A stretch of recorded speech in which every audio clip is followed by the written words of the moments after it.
Hello everyone, welcome back to the channel, Anglo Election Insights. Good to have you with me. Today we are discussing regional Queensland. Queensland itself, quite an interesting state. Less than half the people in Queensland live within metropolitan Brisbane. And you have these sort of large urbanised areas of southeast Queensland, the sunny coast and the Gold Coast in particular, as well as Ipswich and Toowoomba, that are all mostly like safe Liberal seats, which very much bucks the trend of more urbanised areas around other parts of the country. And then in more sort of rural regional Queensland, particularly up north, a significant realignment has taken place over the last couple of decades, which we'll see. But overall, it's probably not an area of the country that I'm necessarily expecting a great deal of change, although there certainly is precedent for change in these parts of regional Queensland in prior cycles. So having a look at this on the graph, you can see that in areas like the Gold Coast, the sunny coast, and in Toowoomba, Labor basically just can't get their foot in the door. It's just this really stagnant Liberal vote, and I haven't put every regional seat in here, but you'll see the same thing in seats like Fisher and Moncrief and all of that. You then have Blair, which over time Ipswich has sort of transitioned from more of a sort of mining manufacturing economy into more of a sort of modern city with really fast growing younger population, which has been friendly to Labor. And then as you go further north into these more sort of mining primary industry areas, once upon a time that was quite friendly ground for Labor, particularly in Capricornia. But that realignment I was talking about of those kinds of voters has resulted in these seats being really consolidated into quite reliable LNP seats. Similar things happened in Townsville, and that's happened at the state level too. And then the exception is Leichhardt, where, and we'll discuss this one later, but perennially sort of on thin ice for the Liberal Party with quite a popular incumbent up there. Sorry, these maps are a little bit scruffy with the colour changes and whatnot, but as you can see, not a huge sort of change between these different cycles. Just when you look at it on the wider map, you can see some of these boundary changes as well, which is interesting to look at too. But yeah, except for Labor losing Capricornia, there's not a great deal of change that's evident on the map there. So we'll jump right into the key seats, and the first one is Blair, which is based around the city of Ipswich. It was, when it was created, originally a safe Liberal seat, but it was also ground zero for the first sort of iteration of Pauline Hanson's One Nation Party, and she actually ran for the seat herself in the 98 election and nearly won it. But since the Howard years, it's been redrawn a little bit, and Ipswich itself has grown quite a lot and urbanised quite a lot, and that's seen Labor basically hold the seat for the last couple of decades, despite a scare in 2019. And Ipswich does, on paper, fit the profile of that sort of outer suburban, peri-urban seat that the LNP are targeting in different parts of the country, particularly Melbourne and Sydney, especially if you add in the higher than average levels of mortgage stress being experienced there, which is really killing Labor's primary vote. However, as I said, the changing nature of Ipswich's economy and the urbanisation and the change in the demographics there over time probably means that 2025 Ipswich might not be as friendly to the Liberals as, say, 2019 Ipswich was, despite all of the other factors at play there. But it's absolutely one to watch, and you would think if the Liberals don't form government this time, it would absolutely be a target seat for 2028. And there's the map for those who want to see where it is. A lot of the population is sort of based around here in Ipswich. This is quite sparsely populated up north. So then we have Groom, and I'll show this one on the map straight away. So very much based around the city of Toowoomba, which is about sort of an hour and a half's drive west of Brisbane. Has traditionally been a very, very conservative area. It actually voted no at the same-sex marriage plebiscite, I believe. But increasingly, it's growing and becoming more urbanised in the way that Ipswich is, and that brings with it a sort of a younger and more progressive crowd, which is reflected in their voting habits. And Susie Holt, who's more of a sort of centrist independent, sort of community style independent rather than a Teal, I believe, she'll be recontesting. As you can see, she didn't attract a whole lot of primary vote last time, but was able to miraculously ride the preference wave all the way into second place, and that allowed her to cut the Liberal margin by, in half basically. But again, there's particularly high levels of mortgage stress here in Toowoomba, and it just seems to me that the preconditions for an independent to take the seat off the Liberal incumbent, they don't seem to be present here, the way that they have been in times past where independents have been successful in similar style seats.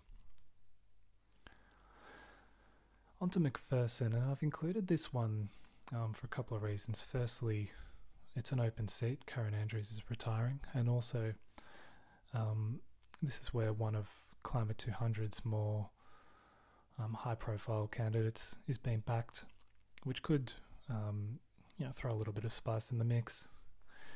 So if we have a look at the map, McPherson's right down the southern edge of the Gold Coast, all the way down into the Tweed area. Decent green vote as well. The Gold Coast has always been a bit of a hub for older Australians and retirees, people with a lot of economic security, and that's generally acted as a pretty strong buffer for the Liberal vote. But increasingly, I think young people are making a home there, and that's probably reflected in the Greens primary crossing 15 last time round, which does beg the question, could a more progressive Teal candidate be a bit of a factor here? I'm not sure it will be, but it's just one to keep an eye out, because I think they're throwing a little bit more effort here in McPherson than elsewhere. So then on to Flynn, so we're heading north now. This is the port city of Gladstone and surrounds, including some of these central Queensland mining towns like Emerald. It's currently held on a fairly tight margin, but I think, as we've discussed with some of the other seats, part of that comes from the weaker than usual preference flow that the Liberals got from parties such as One Nation and UAP last time round, and that's making up a pretty significant portion of the vote there. The data points that we have from, say the Fadden by-election and the Queensland state election are telling us that those preferences are likely to flow a lot more strongly to the Liberal Party this time. And I think further to that, it's a pretty unlikely pickup for Labor, even though they're going to be throwing a little bit of attention onto it. It's just there's these baked-in trends in electorates that are dominated by primary industry. That realignment has already occurred, and it's hard to see Labor really winning back that support in this particular cycle. And in the underlying state seats, such as Gladstone itself, there were huge, like double-digit swings against Labor, even on the two-party preferred level. So very unlikely pickup, in my opinion. And finally, Leichhardt, which is basically covers the absolute top end, the far north of Queensland, Cape York, the Thursday Islands, and then most of the population living in this southeast corner where most of urban Cairns is. For basically the last 30 years, Warren Entsch has held this seat, very moderate Liberal, very, very popular local MP, but he's retiring this time round, and as a result Labor are targeting the seat.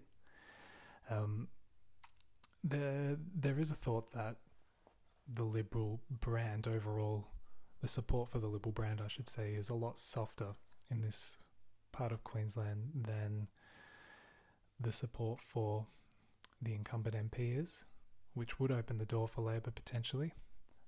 But if you have a look at the overlapping state seats, this is a Liberal area basically, and those seats, particularly Cook, actually swung towards the Liberals in the state election in October. So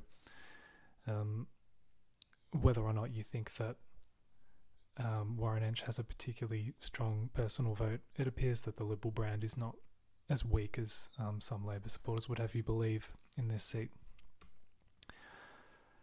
If you've already seen the Brisbane video, you'll be familiar with this. Basically, none of the major polling outfits are finding much in the way of a swing either way so far.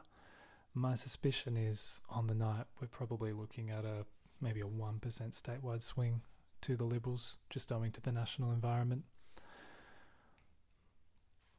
And then I've got here the MRP waves from Redbridge and Accent, and there's nothing particularly shocking or unexpected in these results. In McPherson, it's a Liberal versus Labor contest, and there's no real contest there. It's a 10% margin. Blair is showing pretty much no movement to the Liberals. They can't crack 30 with their primary vote. I could believe that.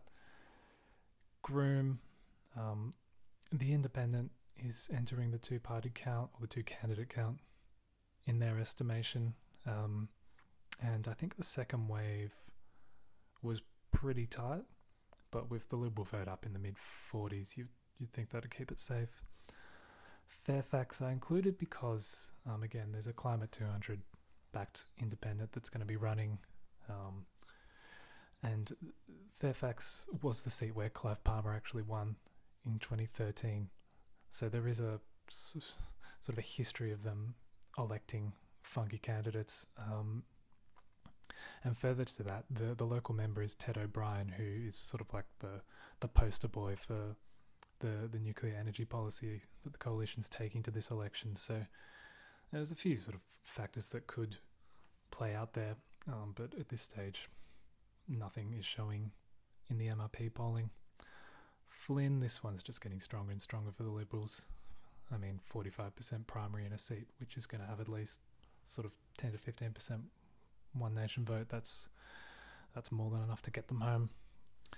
Similar story in Capricornia, just really strong LNP primary, and Labor's vote going nowhere in the mid-20s.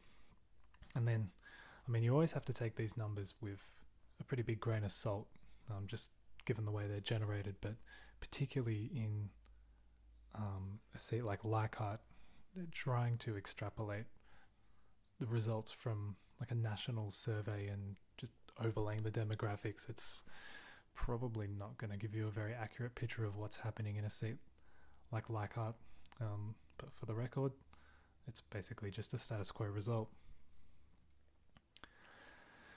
So on to the all-important predictions from me.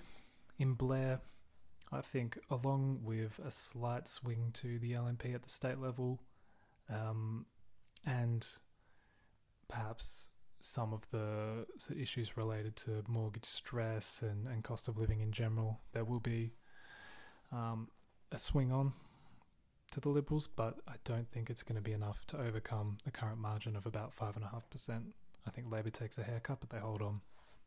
In Groom, easy hold for the LNP, but again, they're not going to get back to that sort of safe margin if the independent's going to do enough to make the count, which I think she will. McPherson, I don't think the independent will make the count, so it'll be a safe hold there for the LNP, but it'll be a much tighter margin if the independent makes the count. In Flynn, I think this has the potential to be a real blowout. I think the Liberals win this one quite easily.